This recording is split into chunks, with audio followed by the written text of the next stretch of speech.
Welcome back. As you've seen this morning, we'll talk a lot in different moments about citizen engagement, about models of participation, and how they can create an alternative somehow to the discourse of the smart city. This has been something that has featured heavily on Dan's Hill opening keynote. So in a way, this session is all about that. It's about contrasting models and experiences, technologies and forms of engagement to include citizens in different ways and through different mechanisms in the processes that we are developing to create new paradigms of how do we understand the city, how do we manage it, how do we make it a space for collaboration in many different ways and paradigms. We have three speakers from different backgrounds with a lot of experience in this context. This session is going to be actually a bit longer than some of the one this morning, so we're going to have more time for discussion and more time for, say, a presentation that will be a bit longer. And in order to sort of set out the territory, or to define the space that we're going to be talking about, the first speaker is Martijn de Waal. He's a researcher on cities. He's the founder of the Mobile City project, and actually he's an advisor to the UrbanixD project that is taking care of this session, that is supporting this session. So, Martijn.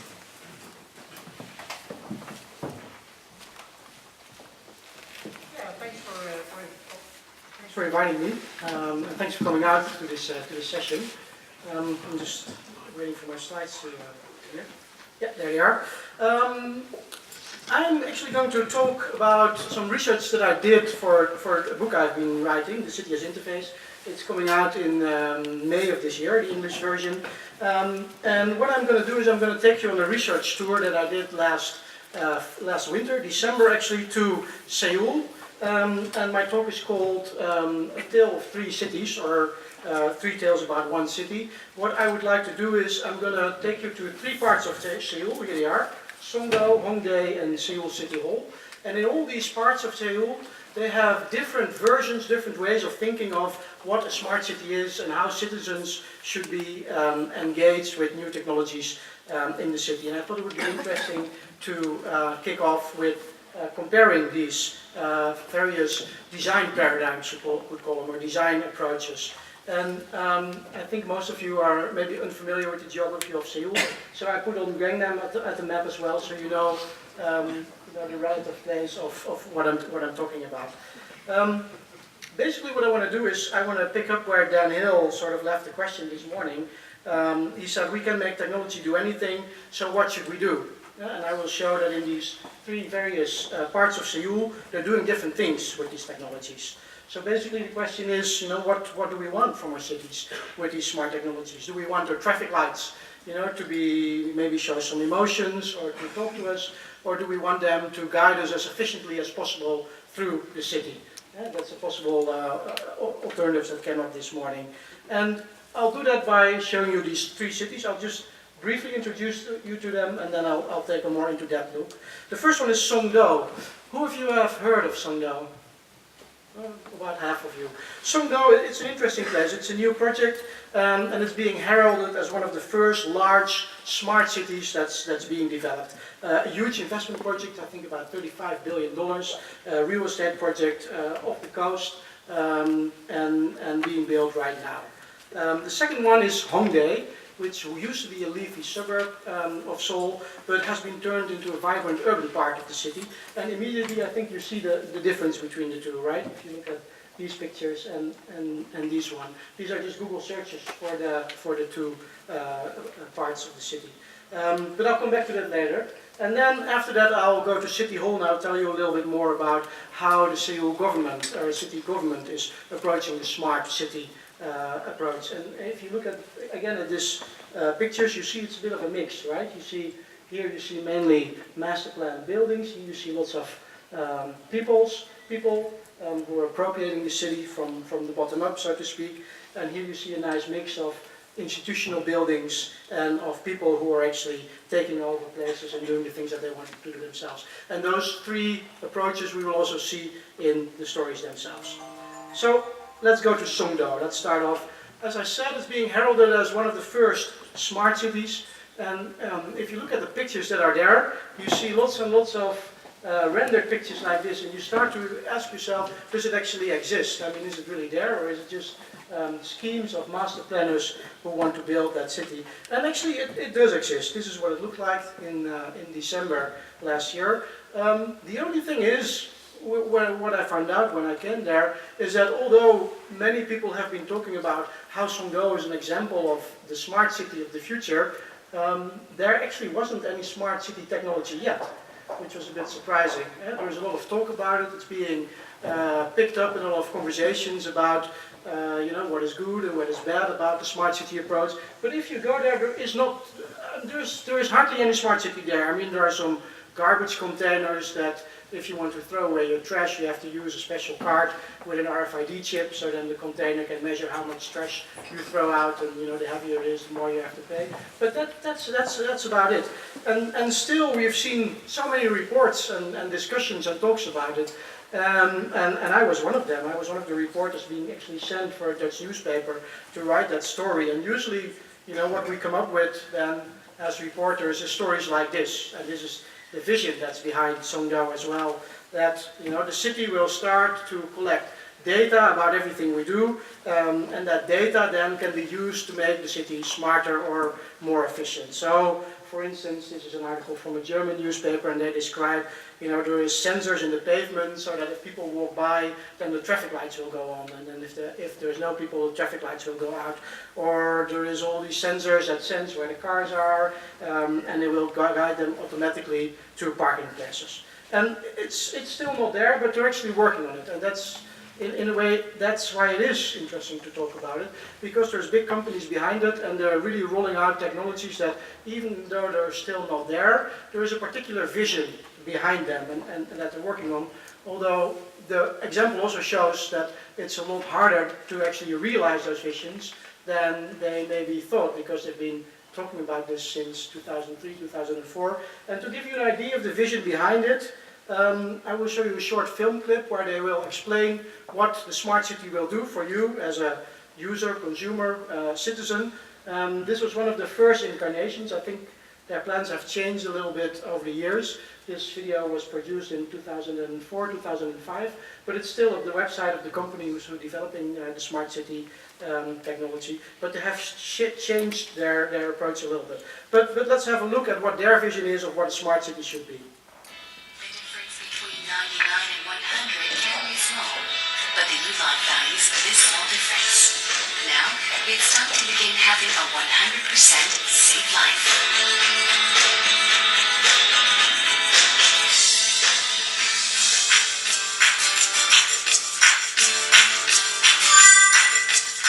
You can protect your precious children anytime, anywhere using video monitoring.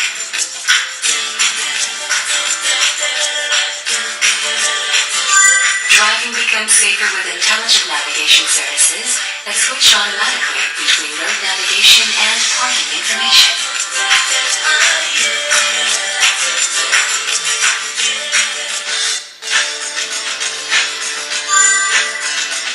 Intelligent CCTV service uses motion detection technology to identify suspicious activity and automatically informs related organizations to deal with the situation promptly.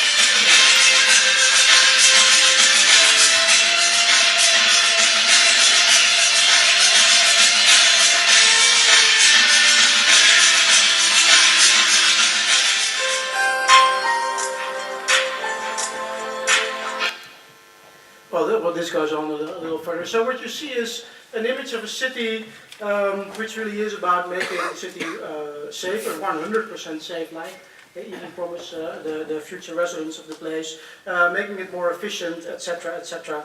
And it's interesting because they approach a city, basically a sentence that's used a lot is the city as a service. So the city is a bunch of infrastructure, roads, safety, maybe education as well, and we're going to sell that to you as individual consumers, and you can buy or you can subscribe to some of the services. the people with Cisco I've been talking to, for example, at Songdo, they said one of the things they were thinking was we're going to develop a small bracelet for children, a friendship bracelet, and it has a chip in there, so then you as a parent, you can always know where your child is. And if he leaves the school compound when he's not allowed to, you will get an SMS to your phone, and we're going to sell that to you. You can subscribe to that for $5 or euros or whatever a month. So the idea really is to collect all this data and then use that to develop services. And they're calling it smart and connected communities. That's their frame, under which they're branding it. But actually, if you ask them what they mean by community, it shows that they're very much a business approach, because then they will tell you that the good thing about it is that we create this data platform, because that's what the companies like Cisco do, and then all kinds of companies can build services on top of that, and then the life of people will be better, and we have economic growth, and we have more jobs, and that will make the community a better place. And of course, I mean, there's some truth to that, of course. But it's also a bit limited view, this idea of a data platform. And one of the things that I'm a bit concerned about is also, I mean, who's owning this data platform? Because the city is collecting all these data, or in this case, a joint venture between various companies, and they're allowing businesses to build services on top of that. And some of those services, I mean, they might be handy. I mean, you might even want to pay for, finding a parking place without much ado. But what if you want to do something else, something that's not, thought out by the companies themselves? You say, as a group of citizens, you want to use that data, for example, to organize an action group against environmental pollution, because there will be a lot of data in the system, of course, about what's happening with the CO2, etc., etc. Can you do that, yes or no? And if you ask questions like that, then the answer you get is not quite clear. They say, yeah, maybe in the future we will do that, but for the time being, it seems that this data platform is going to be a closed platform, and it's going to be used for businesses to build services on top of it. And the people in Songdo, I mean, they're mainly addressed as consumers rather than as citizens. And there's not much room for you to appropriate the data set so far. But again, I said, it's still, most of it is science fiction right now. I mean, there are large teams, so I think they are working on it. So I think eventually something will materialize. And maybe it will be more open than it looks like right now. But one of my concerns would really be, the openness in the way of citizens themselves to actually get access to those data sets and do with that what they want to do as citizens rather than as consumers as well. And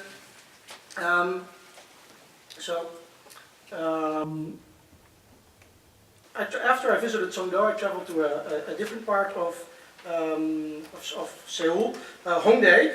And Hongdae is very different. Hongdae is not this big master plan community where the planners have thought out, what you should do where, but which is a vibrant part of the city, and it's very interesting how it became that way. And I think developers in urban data and also people in policy can learn from it. What's interesting about Hongdae is that up until 10 or 15 years ago, it used to be a very leafy suburb with houses like this. So it was divided into plots, and every plot had a house, and around the house you had a little wall, and that's how Korean suburbs and cities looked like for a long time. And it was a little bit away from the city, from the city center at that time. But of course, Seoul, the economy has really grown a lot, and a lot of people have moved to the city. I think it has about 20 million people by now, the whole metropolitan area. So there was huge pressure on all parts of the city to really take up more people and become more urban. And that happened, amongst others, in Hongdae. And Bart Reuser of Next Architects has done a study, and I'm going to show you a few examples of it, because it's really very interesting to see how the city actually did this adaptation. And what he shows in his book is that some of the buildings, what happened is there were all these buildings, and then people started to develop all kinds of adds-on onto these buildings to absorb new practices that started emerging in that part of the city. So for example, this is a basic structure with, I think it was a garage downstairs, and what they did is then they built this little add-on, And here you can see it. This is the building in 2009, and underneath there's parking garages. And then they put this whole little extension on top of it. Here's another example. You see one of those old, more or less courtyard houses, and they put a big block on top of it. So this is what it looked in 2009, and this is what it looks like right now. You can't even recognize it anymore, because this huge block building is put on top. And this is the one that I showed you just now, 2009, and this is what it looks like right now. Again, they put up a whole new framework of bars, cafes, little shops, studios, a lot of creative class companies are actually started working there, and of course there has this whole discussion about gentrification as well. But why am I showing you this? I'm showing you this because it shows you how a city can adapt, how it can change from a suburb to a bigger, to a really urban place, which is very vibrant. And I'm showing you it also because it didn't happen by itself. Dan Hill earlier talked about dark matter, about the regulation and the building codes, and again that played a very important part in this whole process. What happened was that people in Seoul were actually started doing these kind of things, these add-ons, and some of them weren't officially allowed by the building code, or they were trying to stretch the rules of the building code, but the people who were making the building codes, they were very adaptive to what happened. So they saw that, okay, this is what people are doing in that part of the city, and we see indeed that there is a need for urbanization, so we're going to adapt the building code. So that was a constant conversation, you could say, between people just adapting the city for their own use, and then the building code sort of adapting to that or trying to steer it in a particular way. So there was a very adaptive way of urban planning, or of actually coding the city. And what I find interesting about that is that the people in the government, I mean, they approach the city as a platform, where all the citizens, they engage all kind of activities. They're entrepreneurial, they set up cultural activities, they set up all kind of small markets, etc. And they're trying to give a place for that within their legal framework, which is very different from the first approach, the smart city approach, or the master plan, where there is a top-down plan. This is the data sets, this is what we think that you can do with it. Here it was the other way around. People were doing things with it, and then the government started to adapt to that. And it's a difference between city making and city management.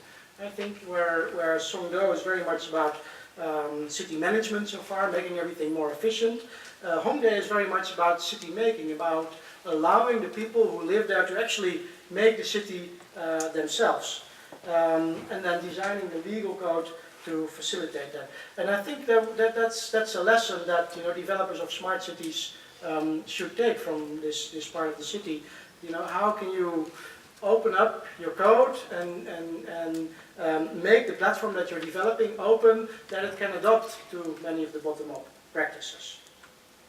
We're going to move on, we have 4 more minutes, we're going to move on to Seoul City Hall. There I talked with one of the vice mayor, and he explained to me their approach to smart cities. And it's interesting because he used to be the director of a large national program on the development of smart cities in Seoul, but he said that the way that they used to approach it didn't really work for them. It was very much focused on technology and getting the technology out there, and of course there was a government investment agenda behind that, because they wanted to push the Korean companies to be the first ones to bring out these new technologies. But they said, yeah, we relied too much on the technology, and we started to change. Rather than building all this infrastructure that's purely technology, we start to engage citizens themselves to actually contribute. And what they have done in Seoul, they set up a huge monitoring center of the city, where they use all kinds of incoming media, and they monitor Twitter, Facebook, social media, etc., but also official sensors from that they have in the city. So they have this control room basically, so they can see what's happening in the city, and then if a problem arises, then they can react to that. But they say, well, the sensors and the information that we have, it's actually not good enough. And one of the examples he gave, for example, was in Seoul we have lots of floodings when the rain season is there, and of course we have sensors ourselves in the city that tell us when particular areas are flooded, and we go out there and try to do something about it. But they also set up special websites for citizens to report flooding. So they try to merge the data of citizen reporting and official sensors, try to merge it into one, and then try to react to that. But also, they also do it the other way around. Another interesting example he gave was, he said, at a certain point they discovered that some of the asphalt that they had been using in the city contained too much radiation. But they didn't know exactly where that was in the city. So what they then started to do is they thought, okay, we're going to engage some environmental groups. We're going to actually reach out to some environmental groups in the city, and we're going to ask them to report or to work with us to find where there is some problem with the asphalt, so we can do something about it. So what they're doing there is really trying to open up a system where citizens can contribute and where the city listens to the citizens and tries to react. And if you report a problem, then after that, maybe somebody will go out to repair it, and then he will also take a picture that he has repaired it, and he will send it back to you, so you know, hey, my problem is fixed. And they're really listening to citizens. And it's not just about problem solving, it's also about engaging communities such as the environmental communities to use the data that they're collecting, matching them with the official data to actually improve the city. So they engage the citizens as citizens and not as consumers, and they have created really this open platform on top of which all kinds of initiatives can rise and can be built. So very contrary to the original example of Sondo, what have been given. And they're using computer code to focus on public value rather than on selling services to the citizens. And that's, to conclude, I think that comes very close to a design approach that in the Netherlands with the organization The Mobile City we've been trying to promote when talking about smart cities. We did a conference last year called Social Cities of Tomorrow, where we asked some of the same questions that we're asking here today. How can we go beyond this smart city paradigm of efficiency, etc. And we said that, I think for designers of cities, this should really be the question. How can we use this new media technology to engage and empower publics, groups of people to act on communally shared issues? And I want to leave it at that. Thank you.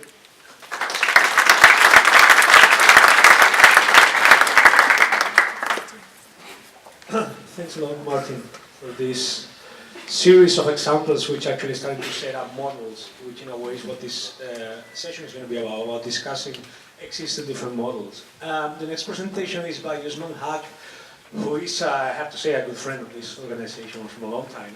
Usman wears two hats depending the day or the moment. With Haque Design and Research, with his practice as an artist and an architect, he has developed specifically big-scale public space participatory projects, mostly in the context of art, for many years. But he also been the founder of one important project that probably many of you are aware of, COSM, formerly known as Patch Bay, a platform for distributed sensing that allows citizens to gather and broadcast data in different contexts and for different situations. Usman is also a great thinker on the state of this discussion that we have been having since this morning, and I really enjoy his takes on the matter. So thanks a lot, Usman. All yours. Thanks very much for doing.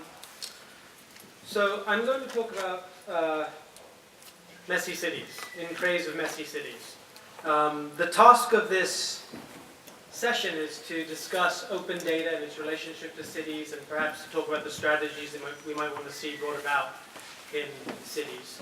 And as Jose Luis was kind of explaining, I suppose part of the reason I'm talking in this session is that I was the founder of something called COSM, originally called Patch Bay, which is essentially a kind of data broker where citizens can measure, can store and share data from sensors such as weather stations, energy monitors, radiation monitors, what have you. Whatever they want to plug in, they can. This is just this is my own feed coming from home. You can have a console where you are monitoring other people's data, and there's now, I think there's something like 100 million data points per day coming in all over the world. And if I just run this, you'll actually see what we call our fire hose. So these are data points coming in as we speak from all around the world, all sorts of devices. So I often have to correct the impression that Patch Bay or COSM was about making data public. Because what it was about for me really was about the public making the data. Because it's that act of measuring that I think is the most important part. Now, as Jose Luis alluded to, I do sometimes wear another hat, which is as a designer, an artist, an architect, building large-scale urban spectacles. So given that I have an interest in data and an interest in spectacles, you might find it a little strange that what I'm going to do is rail against data spectatorship. First, let's talk a little bit about what's actually happening. Oh, by the way, the subtitle for this talk is Grub Street and the Super Wicked. So, what's actually happening in terms of these sort of open data infrastructures? I know more about what's happening in the US because there's a lot more, as far as I can tell, sharing between cities going on there. What with the data.gov platform and Socrata.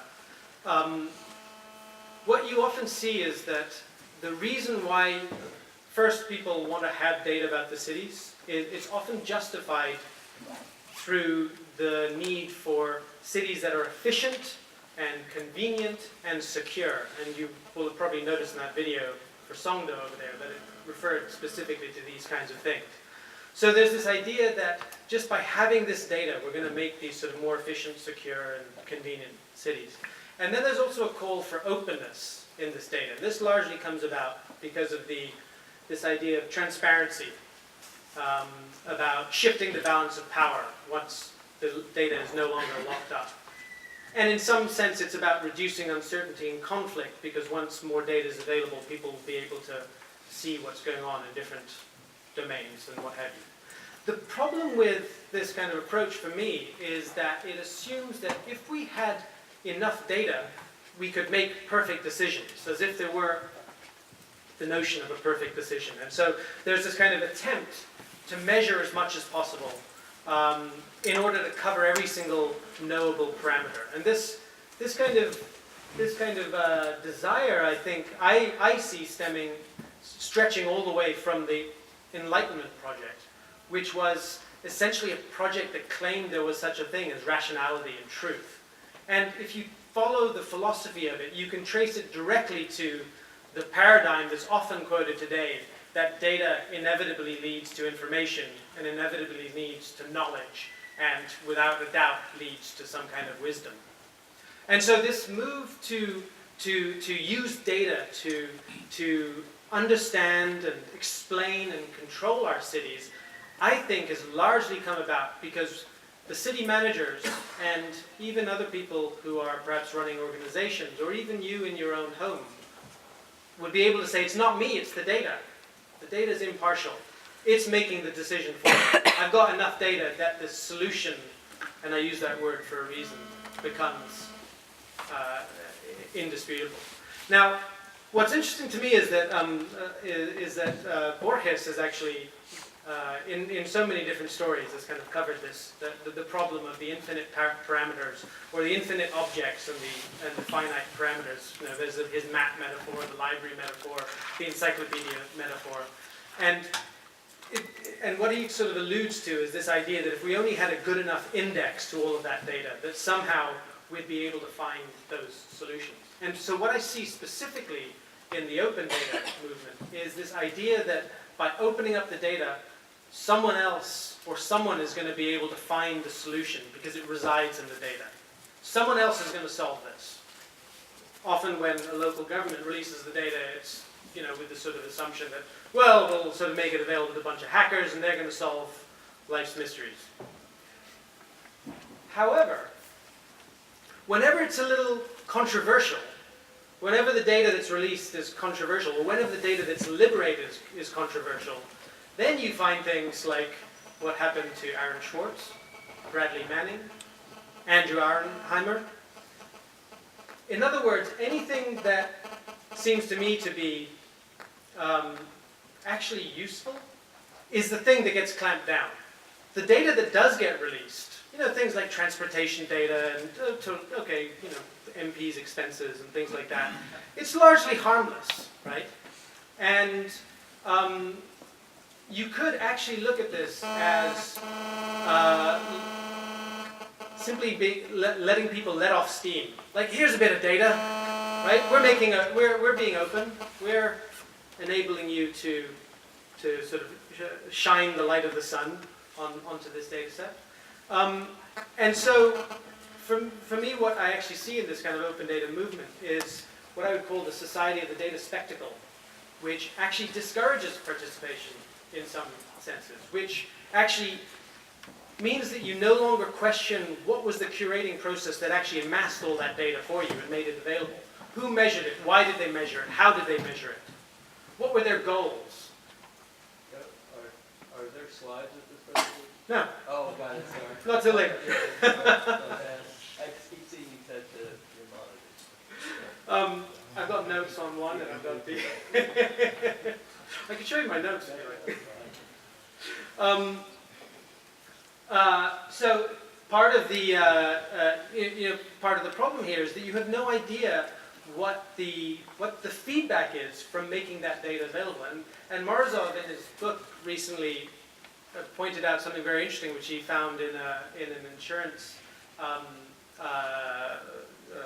do you call it when you go out and a questionnaire, that there was a move to make crime statistics open and publicly available, which was great. People were able to know which neighborhoods were had higher or lower crime rates. Now, of course, it's not like you can just move when you find out that you're in a high crime neighborhood. At least not if you're not particularly cash liquid. But what happened next was that the property prices in those areas where the crime statistics have become available started to drop. So what happened in the areas where there was the most crime? People stopped reporting the crimes. So you have this feedback which is not necessarily accounted for when you simply make the data open. And so you have a bit of a prisoner's dilemma here, which is that whoever makes that data open first, whether it's a city versus another city, or whether it's a domain against another domain, gets penalized the most. And it leads to what Russell Ackoff has referred to, kind of in a different domain, so I'm misappropriating his term, but he talks about inactivists, not activists, but inactivists, because you kind of feel as though the status quo is kind of okay, and we're in a free and democratic society where we're getting a bit of open data, and we don't really need to do all that much.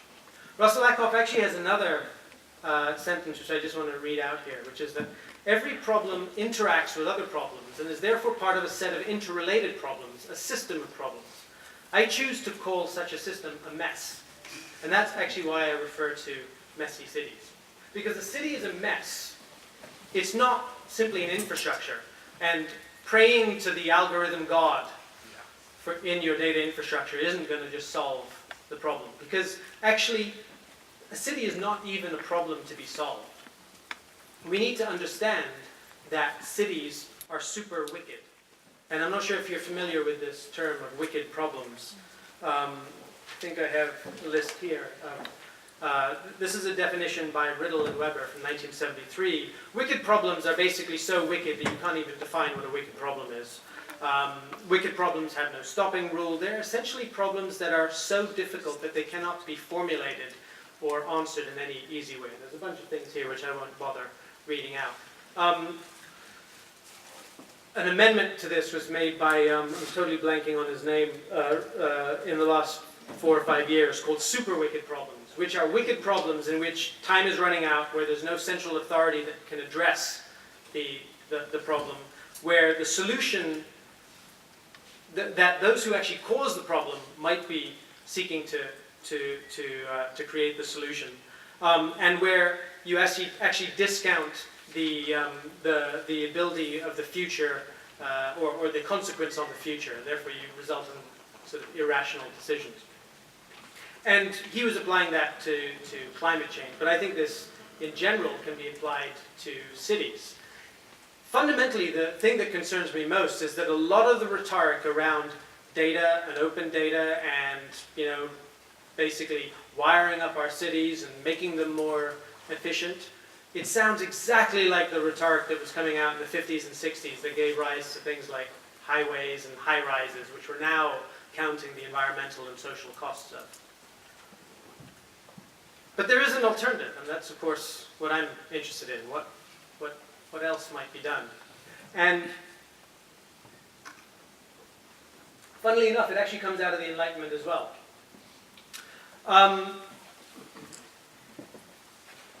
There was a street in London called Grub Street. How many people know about Grub Street? So Grub Street, which is there on the map, is actually not far from my office. My office is here in Old Street in London. And if you zoom in to near to Moorfields, there is a little area which no longer is a road, which is known as Grub Street. So it's been paved over, probably knocked down many times, buildings built on top. And Grub Street was a bit of a squalid, grubby kind of area of London, where the poets and pamphleteers and libellists lived and worked. This is where the hacks lived and worked. And I use the word hack in a very different way to the way it's normally used in design and technology. These are the people who are writing things that basically thumb their noses at authority. And if you're familiar with the contrast that D'Alembert once wrote about and this was actually during the Enlightenment, the idea that there was the truly enlightened public, and then there was the blind and noisy multitude. These folks kind of sat in between. They were, and here I'm quoting again, a formidable group in the war against church, nobility, monarchy, and the academies. It was essentially a kind of a pluralist, publishing, heterogeneous community of people who just didn't give a shit about authority. And I find this very interesting because it's almost like you could imagine this as a kind of an 18th century private eye, basically libeling the monarchs, the religious figures, and even other writers. There's so much squabbling going on in the texts of Grub Street, of stealing articles from each other, republishing articles that you hadn't written, cribbing from writing that other people had already created. And so it leads to this idea of the coffee house mob. Here's an image from one of the sort of publications at the time, known as the Vulgus Britannicus. It gives rise to sort of images like this, of this kind of printing press and social phenomenon of these kind of devil-like characters in a literatory, which is where the publishing was going on, publishing these pamphlets. Now, the reason it's so interesting to me is that this kind of squalid, grubby, messy part of London can be traced directly through the kind of percolation of ideas and through the skepticism towards authority to the French Revolution that came about in 1789. I'm going to just read out another little extract here from Darnton. While the philosophes grew fat in Voltaire's church, the revolutionary spirit passed to the lean and hungry men of Grub Street, to the cultural pariahs who through poverty and humiliation produced the Jacobinical version of Rousseauism. The crude pamphleteering of Grub Street was revolutionary in feeling as well as in message. It expressed the passion of men who hated the old regime in their guts, who ached with a hatred of it. It was from such visceral hatred, not from the refined abstractions of the contented cultural elite, that the extreme Jacobin revolution found its authentic voice. So this is what interests me, the idea of Grub City. With the smart cities that are coming about, I see it as absolutely inevitable that there's going to be a backlash of messiness in which the great uncalibrated, rather than the great unwashed, rise up and start being part of that measurement process, the data collection process, acting not just as subjects, passive subjects, receiving wisdom from data sets that have been collected and distributed by figures of authority. It's going to be members of the public who are actually taking into their own hands to create a kind of dirty data, if you like, and through that process of measurement, actually beginning to understand their effects on each other, on their own environments, and on the way that they can actually operate across these environments. It's through the measurement process that we actually build up intuitions about how we operate in this world. It's through the process of measurement that we're actually able to start to question how and why and where data from others came about. So in Grub City, I'm going to see people mocking the rationalization, the homogenizing attempts of the seamless data sets that smart cities like Songdo want to give rise to. In a booklet called Urban Versioning System that I wrote with Matthew Fuller, we talked about rubbish being the root of virtuosity, because you need this kind of the plethora of interpretations and views in order to give rise to any notion of virtuosity. So Grub City is going to be inhabited by people who are actually crafting and performing their data badly. So this is a call to action, really. To reject infrastructures, to reject homogeneity, to reject the data deities, to embrace these kind of super wicked urban problems, not try and simply reverse engineer solutions, to rewrite the explanations and understandings and attempts to control, and to thrive on the kind of contradictions, the very inherent contradictions that make a city most interesting and most appealing. Because it's only by building messy cities, I think, that we actually find the richness that makes cities that are worth living. So long live Grub City. Thank you.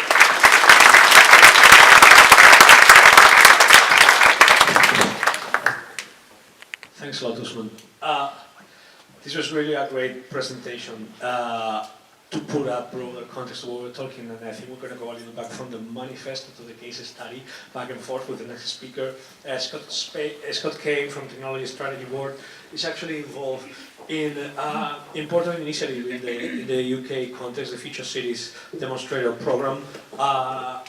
There's not that much that actually we still know of what this is going to be throughout the next years, but throughout the last year and a half, a path has been built that has led to the work that is going to be developed in Glasgow. Scott is going to put this example in the center of the discussion so that we can carry on with it later. Thanks a lot. Thank you very much. So to the call to arms, we're going to try and find some underlying evidence of what actually is going on. My name is Scott Cain. I'm a founder of something called the Long Run Venture. But for the purposes of today, I'm here to talk about some work that I'm doing for the Technology Strategy Board, which is a quanga. It's a publicly funded entity, and it seeks to help UK firms grow market share in large global market opportunities. So I'm going to talk about two things. The first thing was something we launched, or announced rather, a year ago in the last budget, which was that we were going to have something called a Future Cities Catapult, and I'll talk to you a little bit about that. And then also, as been alluded to, we're running a Future Cities program, and part of that is a Future Cities demonstrator. So this is to essentially a competition to give a city in the UK £24 million to test actually what happens when you integrate your city systems more effectively. To develop these two ideas, we interviewed about 300 city leaders all over the world, a bunch of academics, and a bunch of firms that are seeking to meet the needs of cities. So some very small, dynamic firms, some of the bigger beasts. And that helped us develop an idea around, a central idea, an underlying idea around integration. So integration at the level of technology, which is the obvious bit, but actually also integration at the level of finance, integration at the level of bottom-up citizen engagement, and integration at the level of governance, which, if you're somebody leading a city, you're the mayor or something of that type, it's a big factor.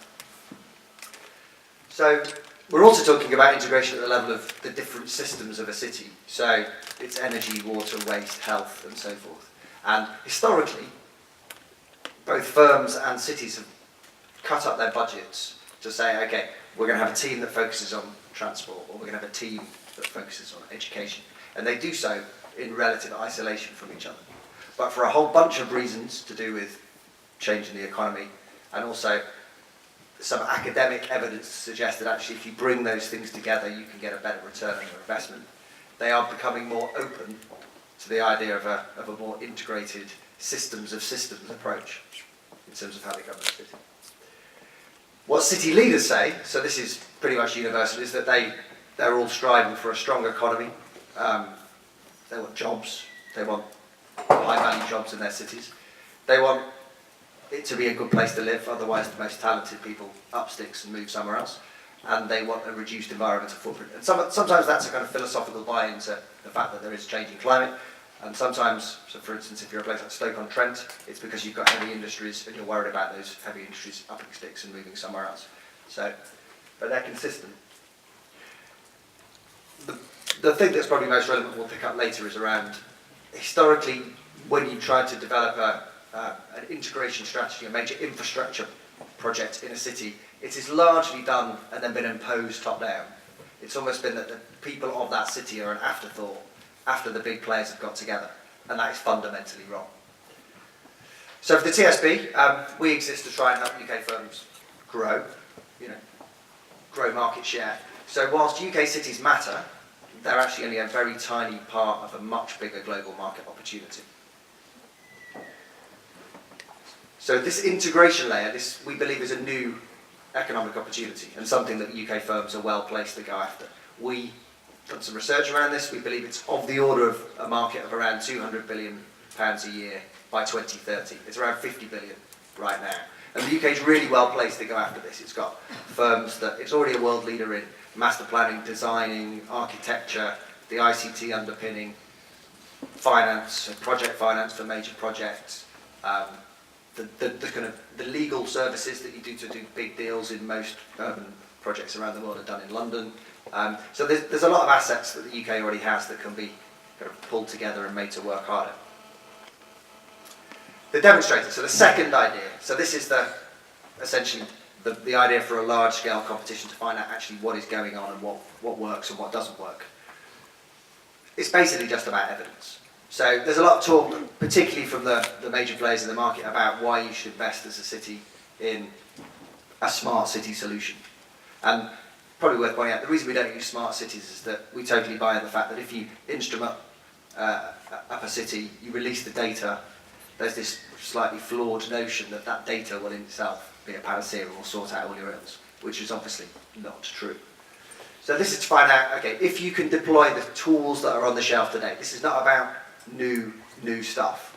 This investment this £24 million needs to be invested in the next 15 months. So it's only solutions that are on the shelf right today that can be deployed at a city scale. And so the sort of stuff that we were seeing earlier in the first presentation, there's been a lot of talk about what can be done, but actually none of it is happening anywhere in the world at the scale that you would like to see it happen at. So this is to test this. So our exam question was to cities in the UK, if you were to invest £24 million in integration across your city systems to deliver against a particular vision for your city and to address your particular challenges, what would you do? So we wore out a whole lot of shoe leather. I could write a pretty good guide for most cities in the UK, their particular problems and challenges, and also what makes them amazing. And they were pretty welcoming, because £24 million doesn't buy you much of a city, but with the sort of stuff that's going on in terms of most UK cities are facing a budget cut of the order of a third at the moment. So £24 million made them sit up and take notice. There's 64 what's called primary urban areas in the UK, 64 cities. So 50 entered. We ended up funding 30 with 50k each to develop a feasibility report. They didn't have enough resource internally to be able to develop their thinking, so we funded that stage. These are the 30 cities. They're quite diverse. If you want to see what their feasibility reports were, find out what they're planning to do, you just have to Google Future Cities SIG, and they're all published there. As you'd expect, there was a bunch of stuff around creating new value through data. Not with a great deal of understanding often, but a sense that if they release stuff, it might create value and it might sort stuff out for the future.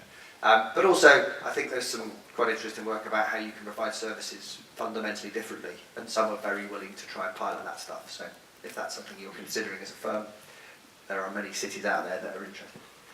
There's a whole bunch of stuff around mobility, and in fact, the challenges of congestion in cities being a massive brake on UK cities' economy.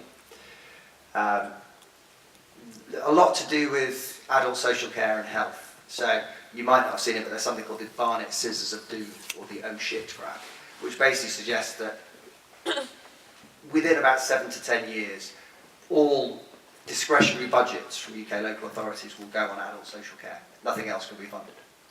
So that is a major call for the need for greater levels of innovation. And then there's a whole raft of stuff around energy, often to do with things like energy from waste, but also new energy ecosystems and the role that essentially data can play in that. There were 4 finalists, so there's Bristol, there was London, there was Peterborough, and there was Glasgow. All of them could well have been funded in their own right. But we picked Glasgow. We picked Glasgow for a number of reasons. Manchester was in the running as well, actually.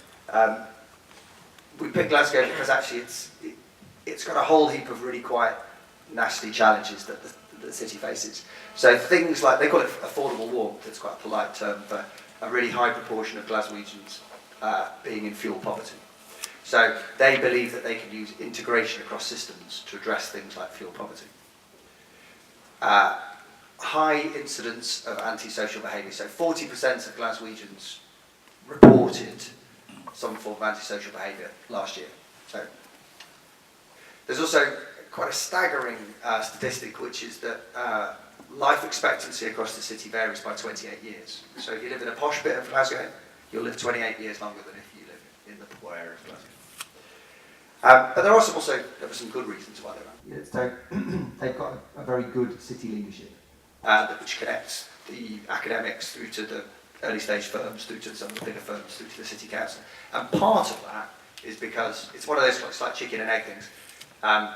They are running a big, high-profile event, and that kind of focuses people's minds. So you kind of put your fiefdoms to one side if you think, actually, unless we do this, we're going to embarrass the city. Or they won the right to host the Commonwealth Games because they had those things in place. It's not easy to tell. The catapult. So this is a new world-leading technology and innovation centre. That's what the blurb says. Came from 2 reports, one from Herman Hauser, who's kind of a major investor around Cambridge, and James Dyson. So a couple of people know a little bit about innovation. Basically what they said is we need some world-class centres to help UK innovators push forward. It's one of a number of tools that the UK government tries to use to try and inspire and equip innovators to scale. It happens to be the newest, but actually it's relatively modestly funded. It's £200 million over the course of this Parliament, which in the context of things like research councils is not a lot. In terms of funding, it's a third. So the Technology Strategy Board is going to fund it to the tune of £10 million a year, but by the end of year 5, the investment case that we put together assumes that it will raise £10 million from other public sources and then £10 million from contracts with industry.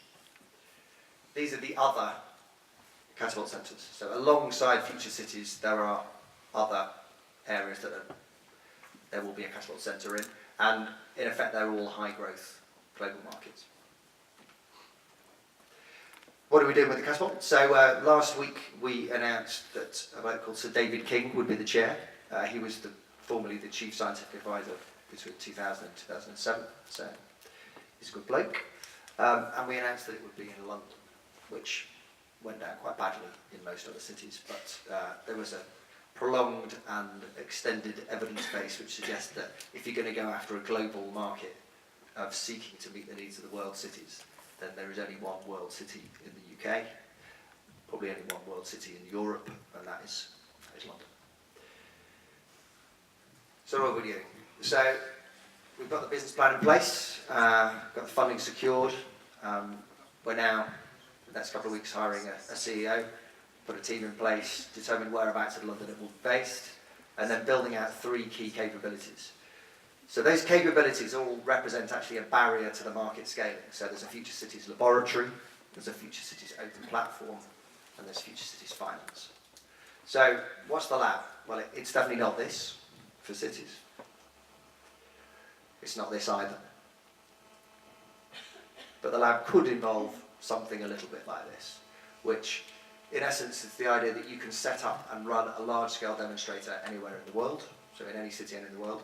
At the moment, some of the major players are trying to sell these things to the world cities, and they're not buying them. And they're not buying them because they don't trust the major firms, they don't want to get any kind of technology lock-in, and they don't want to pay the amount that they're being asked to pay.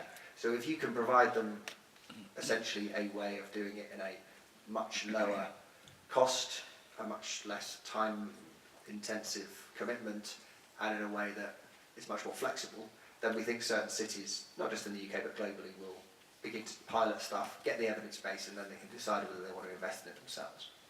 It is fundamentally cross-discipline. It looks like it's a techie centre, but that's not the idea. I couldn't find a picture of anything better. But the idea is that you would have anthropologists and behavioural scientists every bit there, as much as data scientists and engineers. That's the cross-discipline team. And that would work with anywhere. Lots of different cities in the world. It is also about telling a story. So I think the firms that are seeking to serve this market have done a particularly bad job explaining why their products and services can help cities work better. And you need to work fundamentally much more from the point of chaos, that was made earlier, the messiness, the complexity, and you need to kind of rejoice in that. But you also need to say, well, actually there are new ways, new economic opportunities in trying to help cities function more effectively and help to provide services that people actually want. The second thing is called the open platform, which basically is when we spoke to these cities, what they said is they are already doing multi-system integration projects. So energy, water and waste, for example, quite often come together, or transport and health. And the learning from those often sits in the laptop of somebody from a high-value consultancy, you know, an Arup or an Atkins or something like that, or an internal team. And when that project finishes, they don't know what to do with the data. They don't know what to do with it. So they basically hand over their laptop to somebody, they get stuck in a drawer, someone else joins, they need to cleanse the data, give that laptop back to somebody, and essentially that learning is lost. And so the idea behind the open platform is to try and tease out and make visible the learning from those integration projects, so that people who are innovating new products and services can use that as the basis for their insight. And then the third thing, and again it often comes down to this, is that even if you're a city that gets the idea of integration, and even if you have a belief that some natty technology, some natty combination of technologies could help you do what you want to do better, then cities don't have the funds to invest at the scale that is required. So the third key capability for the catapult is actually about financial innovation, something that the UK is quite good at. It's often not really done with a great deal of social purpose. So the idea is to try and pull through some city grandees and some high caliber secondees, and then trying to get them to apply their tools and techniques in a much more productive way. It'll have stuff like this, so a kind of hub type element, so early stage firms can engage and work from it. And that's it from me. There's the team. If any of you are interested in either Glasgow or the catapult, just get in touch with me and I'll put you in touch with the teams. Thank you very much.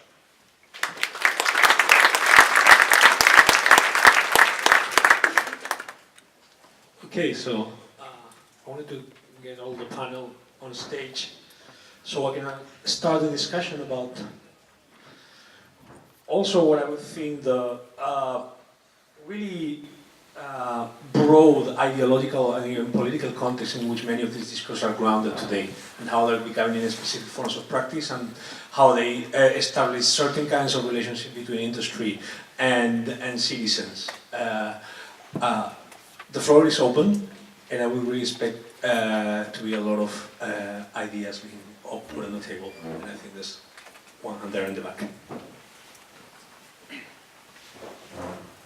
Hello? Hi.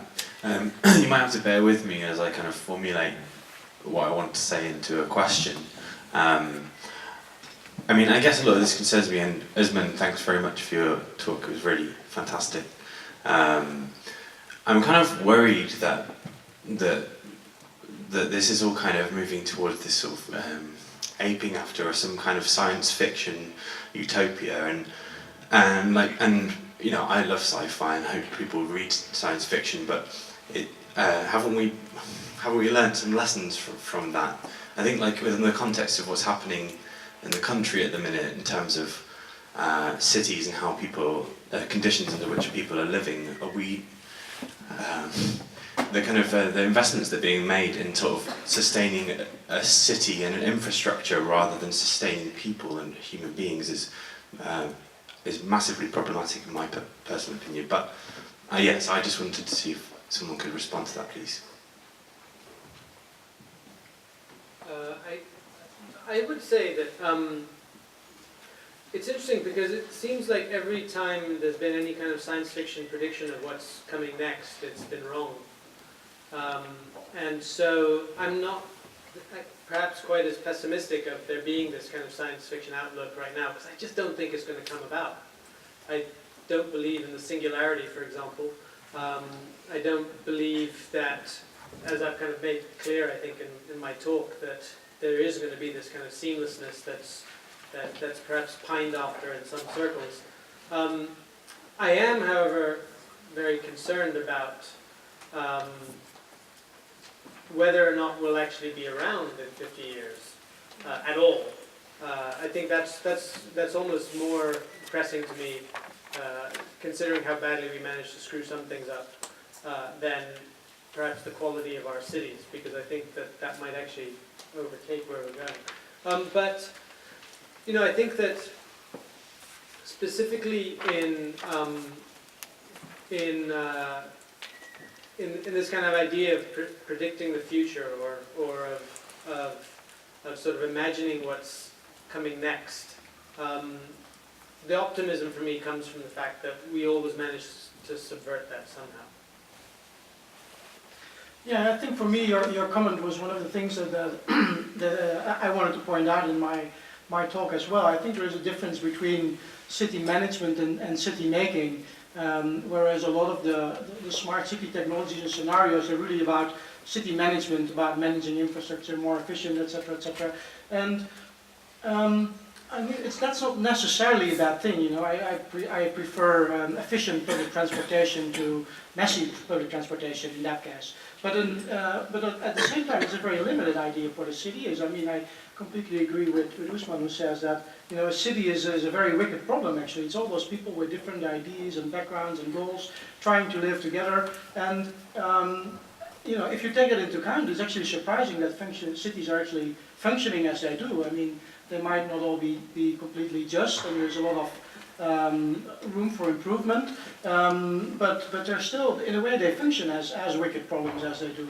And I think what my interest in this is you know, how we can use those new technologies, maybe hacking is a word, or maybe appropriating is a word, to actually use them for city making. So where we can use those tools ourselves to maybe make collaboration visible in new ways, or organize people around them, and organize them into actions or change things. So I think there is room for that, even though, you know, the dominant paradigm is this scenario of the future city. But you know, as we've pointed out, I mean, and you as well, it's still a scenario. I mean, Songdo is still, it's a smart city only on paper so far. So I think, I mean, there is also reason for some of these amendments. But just picking up on something you said there, the idea of efficient transportation, just to take one of the things, efficient transportation and being able to get to work on time and catching a bus as you get off the train has been in existence in Japan for decades. This is not a technological issue, it's a socio-political issue that is actually deeply ingrained in a culture of that kind of approach. And so if we are sort of expecting that to come about in the cities that we exist in, say, in this country, then we are talking about a radically different social construct. So my personal view is that kind of smart as a concept will pretty much wither and die fairly soon. I think that, I mean, if you're saying kind of by using the word future, that suggests some kind of science fiction element to people's thinking, I think that's probably fair enough. It's quite hard to not think too far in the future if you're having to work out fundamental infrastructure challenges.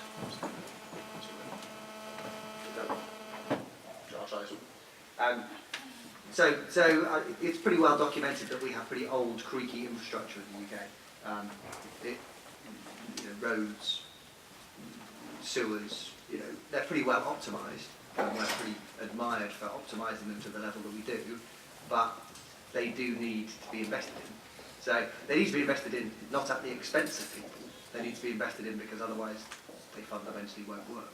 And if you have no sewers, or if your sewers can't accommodate rain flow when it's increased, or whatever else it is, then people will up sticks and move to a different country. So I think you have to look quite far ahead, but not in a science fiction kind of way. Yeah, no, because, well, we have a tsunami of questions. So, I got the mic first, so I'm going to jump in. I would like to challenge the idea, the methodological presumptions about how and who produces the city. I'm just kind of shocked and horrified by the idea that $50,000 is given to cities to think about the issue of how one would, it just shocks me, right, as a methodological choice, which I think is emblematic of another idea about how, or what we have learned in coming from an engineering background and coming from the engineering of cities, which pre-digital technologies, the one kind of fundamental lesson that we've learned is the predictive power of city engineers is not what they are planning for, right? So building bridges and roads that last for 50 years, that have, and that pay out over 50 years, has proven to be both intellectually and now morally irresponsible, right? Because we don't have that kind of predictive power. So we do have the option, and in terms of engineering, intellectually we're moving to this guided simulation where we have an evidence-driven approach that is much more built around evidence, right? Small-scale experiments that can be scaled and demonstrated and are only designed to last for years, a handful of years, and have a succession planning or succession design. So ideas that are fundamental to contemporary engineering design, how we reimagine and redesign our relationship to water systems, for instance. We're living with legacy systems that I would argue are radically inappropriate, and we are radically unable to redesign them because of the technology lock-in issues. So there's a kind of methodological crisis that we face in terms of who and how we design cities. And I don't know, and this is actually a challenge to Usman's formulation of the wicked problem, that if we call them wicked, or if, that is a methodological option either. I mean, I think it's very clear that the speaker who talked about the 28-year difference in life expectancy, that's an issue that we can all agree is a fundamental design challenge. It is a wicked problem, but to call it a wicked problem is to say we can and should be accountable to the health of citizens. We can and should be accountable to air quality and the association with diabetes and respiratory illness and the asthma epidemic and the obesity epidemic. So we can actually find ways to formulate these collective problems in ways that we can act on them and be held accountable to them and generate evidence for and about them. And we can draw on new forms of design, technological design, that don't recapitulate the engineering cities with these huge investments at scales that we don't have the capacity to understand or predict with, and with technologies that don't have the stability or the appropriateness for more than a year or two in advance. So that's kind of a methodological challenge. How does one then move forward? How does one design? How does one make a choice of a problem to work on? If we reject smart cities, if we reject efficiency, if we reject even wickedness or too complex, how do we hold it accountable to small-scale evidence that means something to, me, my children, my friends, my city? I think for me, I'm going to use an analogy here, which is not carefully thought out, so it might not hold up. No pun intended, because of the analogy that's coming.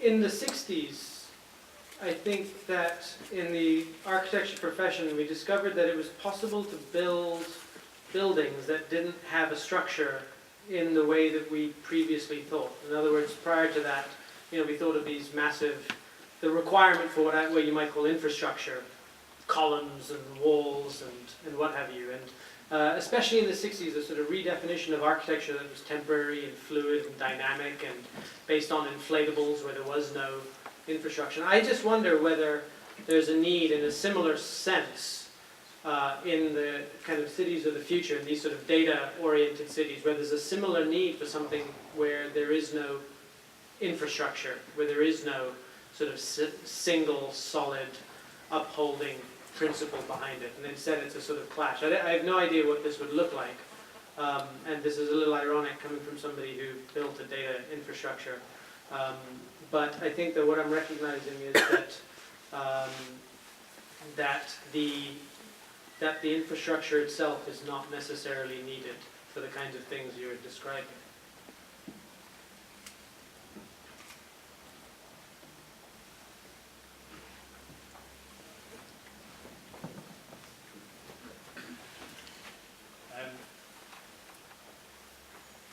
Is this on? There we go. A number of people today have juxtaposed this clean, cold, corporate, efficient infrastructure against something that's messy, human and improvised. Isn't that binary choice just kind of false? Yes, of course it's false. I think we will have both at the same time. It's just that what I was trying to point out is that in the dominant discourse around this, and whereas most of the innovation and research budget, where are they allocated? That's on the making cities more efficient. And this other part, how do we sustain or use the same technologies for city making, so to speak, so to make everyday life for humans better. I mean, there is lots of experiments there, but I think that deserves more attention than it does. But it's also very hard because all the examples that I know, most of them are artist projects, and they're interesting for what they do, but they don't scale very well so far, for example. But I do see the opportunities, on various levels of what these new technologies can do to improve city making. I just haven't seen really the examples that are, very convincing as they have played out. But then, of course, we haven't seen the examples that are very convincing on the smart cities as well, on the scenarios so far.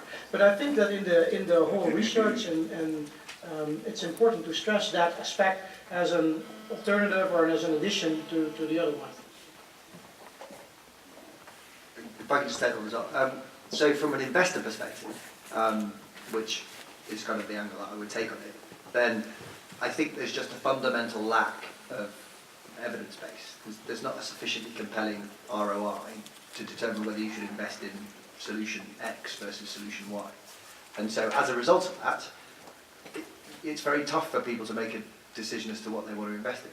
Now, absolutely there's going to be bottom-up, grassroots innovation, and that has to be fostered and encouraged, and that's what most cities are clearly trying to encourage.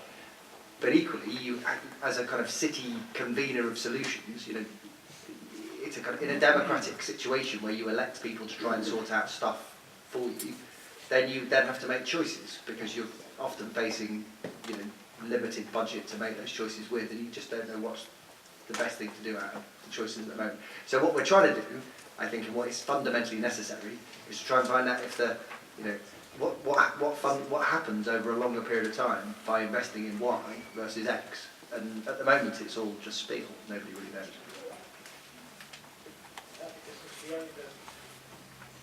First rows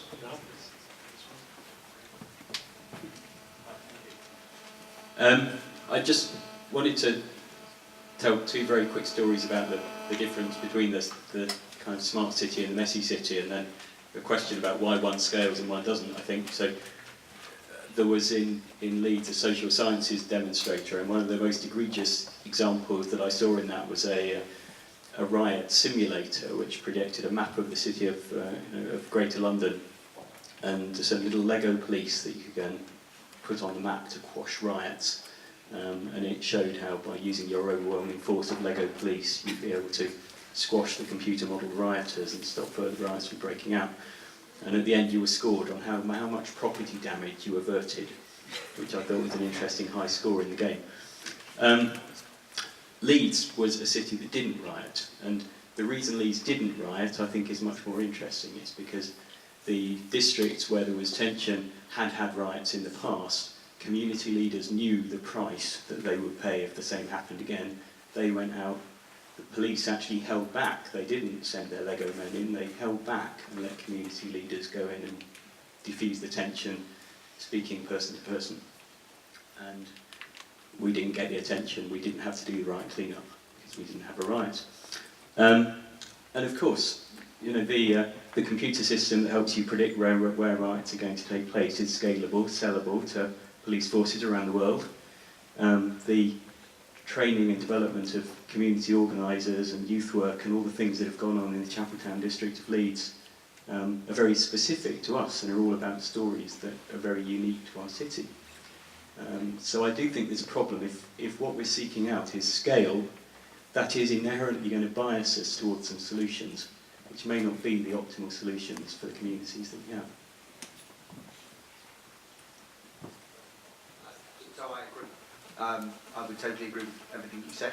I think it's a bit of the case of the kind of dog that didn't bite. So it's quite hard to put your finger on precisely why there weren't riots in Leeds, I would say. You know, there was some quite interesting work that my space syntax, I don't know if you come across them, which was to do with a number of factors that they pointed to which made it consistent case for why there might be a riot in a particular place. But to your overall point about, okay, well, do you invest in more community organisers or do you invest in more police? It's a choice. There isn't, unfortunately, the evidence base to say one is right and one is wrong. And so, equally, city leaders will bring in a political philosophy, a kind of a view of how they see the world, and therefore they'll make choices on the basis of that. It's just hopeful that, you know, you have to be hopeful that if they're democratically elected, that they will make decisions that are, reflect the people that have voted into those positions in the first place. I bet it was space syntax that actually created the algorithm behind that piece of software. Well, yeah, not really that. Yeah, I mean, it's exactly the kind of work that they do. So, you know, with these kinds of systems, you don't ask the question of, beyond the parameter of police repressing a riot. All of these systems don't allow you to ask questions that are a little bit more difficult to ask. I think that's kind of your point, isn't it? That I think that one scale is the other doesn't. And what we're looking for is the solution of scales. We always go down that. I don't think it's necessarily scale, it's actually the choice of space to make a choice. And so, I don't know the Leeds chief exec quite so well, but John Mothersole in Sheffield, he's not looking to replicate solutions that have been deployed elsewhere. He's trying to fundamentally find solutions that will meet the particular conditions of Sheffield. So when we set up the demonstrator, we didn't say, here's the answer that we're looking for. We said, actually, you know what the priorities are for your city. You know what the people who live there are saying that they want to have addressed first and foremost. Glaswegians wanted fuel poverty addressed. That was what people got elected on the basis of saying they were going to defeat. In Sheffield, they have a different set of priorities. So it's whether you believe in the kind of the governance structure as it currently is, and then the basis that if you can give them some information, whatever that information is, with some evidence base to support it, that they will make better decisions. I don't know, some will and some won't.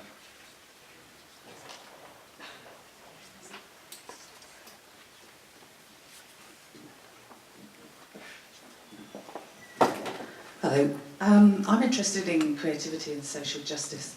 So one of the phrases that was very resonant for me, at least this morning, was the one about, or this afternoon, was about engaging in and empowering publics, groups of people. to act on communally shared issues. That really rang a bell for me, because it seems to me maybe some of the questions are, what sort of places do we want to create?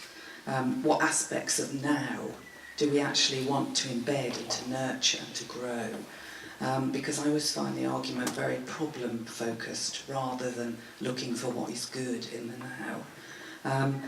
And I suppose for me it's more about how do we use these data technologies, these measurements, social media, to enable those conversations between the yous and the me's and the those with the power and the to make decisions in the cultures we live in.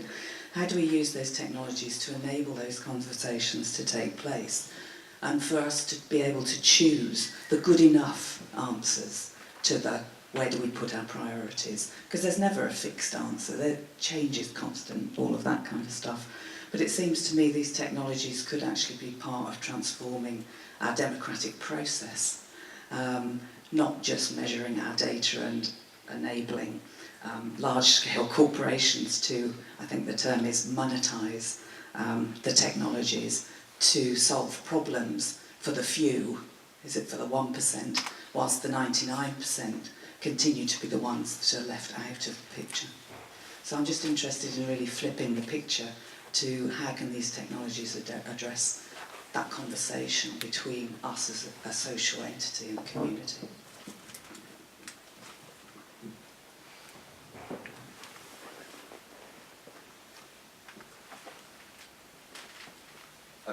It's a good point. I think social media is used for that. I mean, to my mind, that's precisely what it's used for already. I don't think there is a kind of a new anything that is therefore required. You just have to listen and engage with it, I suspect. But yeah, I think it is human nature to focus on what is wrong and therefore try to find a solution to it. But I think there's also a good degree of celebrating and rejoicing, and if you live in a particular place and there's something good about it, then you tend to feel rightly or wrongly quite proud of it, whether you're directly responsible for it or not. No, of course I agree with you very much, but it's also the the 1 million or maybe the $1 billion question. I mean, that's really the one that's hard to answer, and that was also what I meant. Maybe to come back to the former question, about skill. I didn't mean, how do you make maybe one system and then roll it out countrywide, but really how do you design a system. Well, for example, one of the promises of these new media technologies is that, as you pointed out as well, we can collect data, we can even do it ourselves rather than rely on government data. And then once we have the data, that gives us some insights on problems, maybe even on an even distribution of wealth in a city, or on the environment, or on a project like Trash Track from MIT, what happens with our trash. So we really can bring out those issues with new kinds of data. But then, okay, then we have the data. So how do we actually then next engage people beyond maybe the 4 or 5 people who are really concerned? And I think new media do have some. They allow for organization, but I mean they're not. In the end, it's not a technology question. We can use these technologies, but the technology themselves are not an answer to the problems that we have. Hi, I'm Frank Grison. I wanted to link the first and the last speaker together. And I wanted to ask Scott if he has to think of a metaphor or a dominant idea behind what the Catapult project is trying to achieve. Which of the 3 cities that could be metaphors for a future mostly resemble or resound to his vision on what the Catapult project will amount to? And I was also wondering why he thinks that specific vision is the one we should aim for now. So probably the coward answer is that I don't have a vision for a city.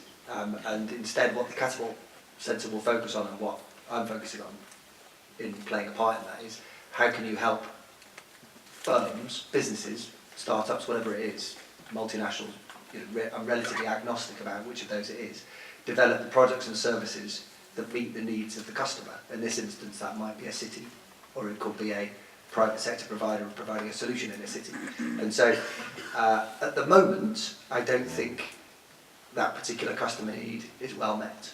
And so, the only excuse for putting UK public funds in is to say, actually, we think we've got some skills here that we can bring together in a slightly different way, and then that should then help private sector of whatever shape or flavour provide the solutions to meet whatever vision a city has for itself.